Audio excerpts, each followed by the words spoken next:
महाराज की जय। महर्षि में ही सत्संग सुधा सागर से परम पूज्य रातदेव का प्रवचन। संसार में खीरा की तरह रहो। प्यारे लोगों, जहाँ से अनहद सुनने का आरंभ होता है वह नाम का घर है। कंज यानी कमल, कंजा कमल। ध्यान का आरंभ जहाँ से होता है। लीलागिरी कौतुक का पहाड़। लीला मतलब कौतुक और गिरी मतलब पहाड़, यानी लीला का कौतुक का पर्वत पहाड़। शब्द के ध्यान में जो ज्ञान बढ़ा वह है नाम का प्रकाश, अथवा जिस प्रकाश से नाम प्रकट होता है वह दीपक बारा नाम का है। बाती दिल्ली टार सूरत को आगे बढ़ाया। तल्ली ताल तरंग बखानी, तल पर शब्दों की तरंगें उठती हैं। तल्ली यानी तल। इस सत्संग में कहा जाता है कि अपना उद्धार करो। इस संसार में पूर्ण रूप से कोई सुखी नहीं होता है। यहाँ केवल कहलाने के लिए सुख है। दरअसल यह संसार सुख का स्थान नहीं है। इससे पार हो जाना चाहिए। जब तक आप देह में रहिएगा तब तक संसार में रहना होगा। संसार का अर्थ केवल स्थूल जगत नहीं,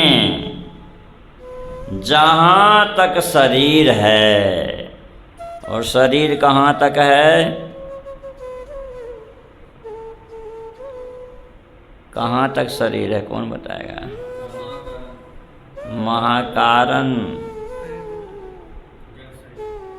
जड़ शरीर अचेतन भी है। जब तक परमात्मा में मिल नहीं गए, 5 शरीर है, स्थूल सूक्ष्म कारण महाकारण और कैवल्य। कैवल्य भी शरीर ही है वहाँ तक। वहाँ से भी जब ऊपर उठ जाएंगे तब परमात्मा में एक मेक होंगे, और नहीं तो उसके नीचे 4 जड़ शरीर और एक चेतन शरीर।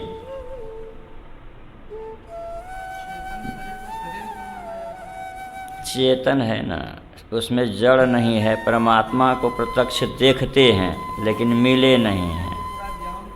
ज्ञान हुआ ना तो सुख है, लेकिन सुख आभास तो होता है ना। अब अलमारी में जैसे कि सामान रखा हुआ है, तो जिस तरह शीशे की अलमारी में सामान रखा हो तो देख सकते हैं लेकिन छू नहीं सकते हैं। उसी तरह कैवल्य मंडल में ज्ञान हो जाता है लेकिन परमात्मा से मिला नहीं है वहाँ भी। तो आनंद नहीं, आनंद किसको होगा? कोई है तभी तो उसको आनंद हो रहा है। तो फिर अस्तित्व हुआ तो शरीर नहीं हुआ। वहाँ तक संसार है। इस स्थूल शरीर के भीतर सूक्ष्म शरीर है।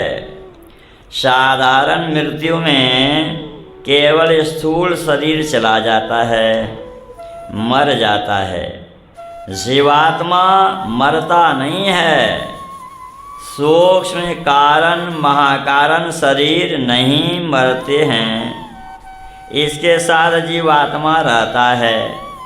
भजन करने से ही इन बचे शरीरों को पार कर सकते हैं। जिस तरह स्थूल शरीर से जीवात्मा निकल जाता है तो स्थूल शरीर मर जाता है। उसी तरह सूक्ष्म कारण महाकारण शरीर से जीवात्मा के निकल जाने पर इन शरीरों की मृत्यु होती है।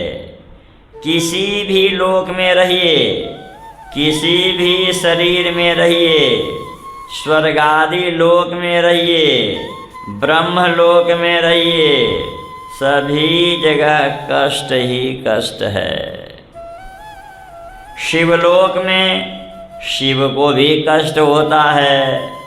सभी लोकों में झगड़ा तकरार सापा सापी होते हैं। गोलोक में भी ऐसा होता है। गर्ग संहिता पढ़कर देखिए, कितना हूँ सुंदर से सुंदर देह वाला हो, कितना हूँ ऊंचा लोक हो, सब में दुख है। इसलिए अपने उद्धार के लिए सब शरीरों को छोड़ना होगा।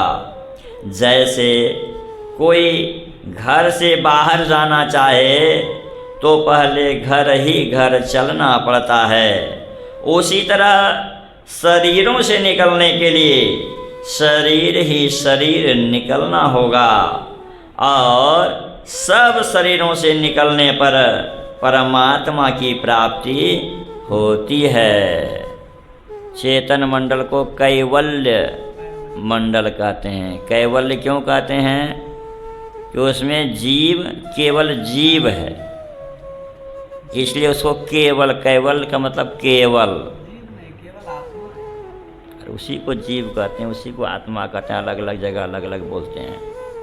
केवल जड़ झड़ गया, अपने आत्मस्वरूप में है, जीव को पता लग जाता है मैं हूँ, तो इसलिए वह केवल एक रहने के कारण उसको कैवल्य मंडल कहते हैं।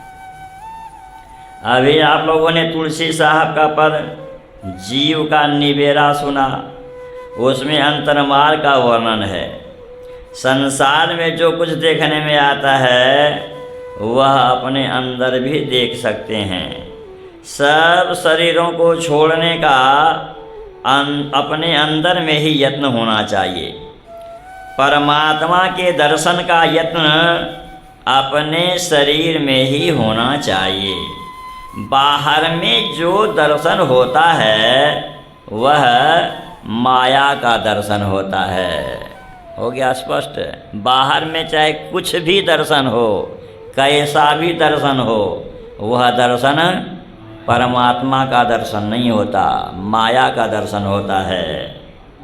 गोस्वामी तुलसीदास जी ने कहा है, गो गोचर जहाँ लगे मन जाए, सो सब माया जानहु भाई।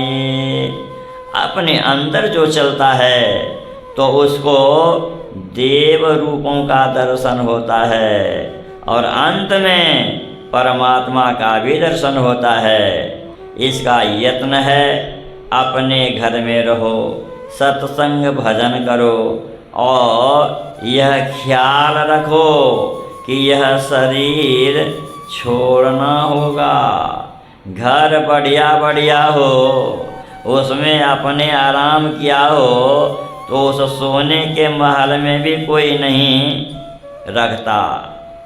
जब इस शरीर से प्राण निकल जाता है, गुरु नानक देव जी ने कहा है, एक घड़ी को नहीं राखत, घर ते देत निकाल। इसमें आसक्त होने से ठीक नहीं। कोई भी संसार में सदा नहीं रह सकता। संत चरणदास जी की शिष्या सहजोबाई ने बड़ा अच्छा कहा है, चलना है रहना नहीं, चलना विश्वावी, सहजो तनिक सुहाग पर, कहा गुथावे शीश। कोई कितना हूँ प्यारा हो, सबको छोड़कर जाना होगा। इसलिए संसार में खीरा बनकर रहो। खीरा ऊपर से एक और भीतर से फटा हुआ होता है। इस तरह संसार में रहने से कल्याण होगा। न तो बाल बच्चों को छोड़ो और न इसमें फंसो। फंसाव को छोड़कर अपने अंदर साधन भजन करो, जप करो और ध्यान करो। इसके लिए चाल चलन अच्छी बनाओ। झूठ एकदम छोड़ दो। जो झूठ बोलेगा उसी से सब पाप होगा। जो झूठ छोड़ देगा उससे कोई पाप नहीं होगा। चोरी मत करो, व्यभिचार मत करो, नशा मत खाओ पियो। नशा खाने से मस्तिष्क ठीक नहीं रहता। भांग, तंबाकू, गांजा सबको छोड़ दो। हिंसा मत करो, जीवों को दुख मत दो। मत्स्य मांस मत खाओ। मत्स्य मांस खाने से जलचर, थलचर, नवचर के जो स्वभाव हैं, तासीर हैं, उस स्वभाव को खाने वाले अपने अंदर लेते हैं।